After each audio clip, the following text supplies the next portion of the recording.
വിശ്വസിക്കുന്നവൻ്റെ ജീവിതം അവന് മാത്രമല്ല ചുറ്റുപാടുമുള്ള വ്യക്തികൾക്കും അനുഗ്രഹമായിട്ട് മാറുമെന്നുള്ളതാണ്. അതുകൊണ്ടാണ് വചനം പറയുന്നത് വിശ്വസിക്കുന്നവരുടെ ഹൃദയത്തിൽ നിന്ന് ജീവജലത്തിൻ്റെ അരുവികൾ ഒഴുകുമെന്നുള്ളത്.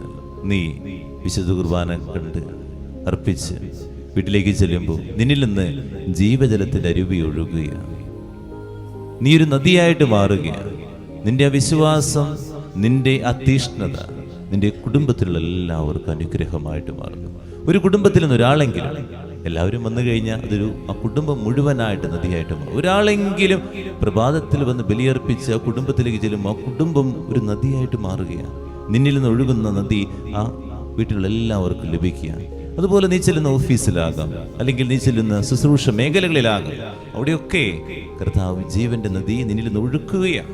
ജീവന്റെ നദി ഒഴുകുമ്പോൾ ആ നദി കെട്ടിക്കിടക്കാനുള്ളതല്ല, ഒഴുക്കാണ്. ഈ ഒഴുകുമ്പോൾ അതിന് ചുറ്റുപാടുമുള്ള എല്ലാ വൃക്ഷജാതികളും പച്ചപ്പുള്ളതായിട്ട് മാറുന്നു. അതുപോലെ നിന്നിൽ നിന്ന് ഒഴുകുന്ന ആ നദി സ്നേഹം, കാരുണ്യം, ദയ നിന്റെ ചുറ്റുപാടും പകർത്താൻ സാധിക്കും. അപ്പോൾ നീ ഓർക്കുക, ഈ പ്രഭാതത്തിൽ നീ ബലിയർപ്പിക്കുന്നത് ഒട്ടും നഷ്ടമല്ല.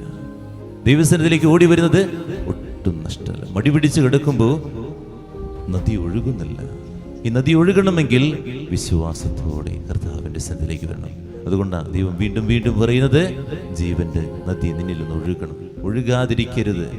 നിനക്ക് മാത്രമല്ല, ചുറ്റുപാടുമുള്ള എല്ലാവർക്കും വേണ്ടി ഈ നദി ഒഴുകട്ടെ. അത് വലിയൊരു അഭിഷേകമോ, വലിയൊരു കൃപയാണ്. ആ കൃപ മനസ്സിലാക്കി കഴിഞ്ഞാണ്ടല്ലോ വലിയ സന്തോഷമാണ്. നമ്മൾ എന്നും പ്രഭാതത്തിൽ ആ നദി ഒഴുകാൻ വേണ്ടി കർത്താവിൻ്റെ സന്നിധിയിലേക്ക് ഓടി വരിക. അല്ലെങ്കിൽ എന്നിൽ നിന്ന് ആർക്കും ഒന്നും കിട്ടില്ല. കിടന്നുറങ്ങി എഴുന്നേറ്റ് പോയി, അല്ലെങ്കിൽ പള്ളിയിൽ വരാതെ വീട്ടിൽ തന്നെ ഇരുന്ന് നീ ജീവിക്കുമ്പോൾ ആ നദിയെ ആർക്കും ലഭിക്കില്ല. നദി കൊടുക്കുന്ന വ്യക്തികളായിട്ട് നിന്നിൽ നിന്ന് ഒഴുകുന്ന നദി, ആ വെള്ളം മറ്റുള്ളവർക്ക് സ്വാർത്ഥതകളില്ലാതെ ഒഴുകാൻ നിനക്ക് പറ്റട്ടെ. അതിനു വേണ്ടി ആ ദിവസം അനുഗ്രഹമാക്കി മാറ്റാൻ നിനക്ക് പ്രാർത്ഥിക്കാം.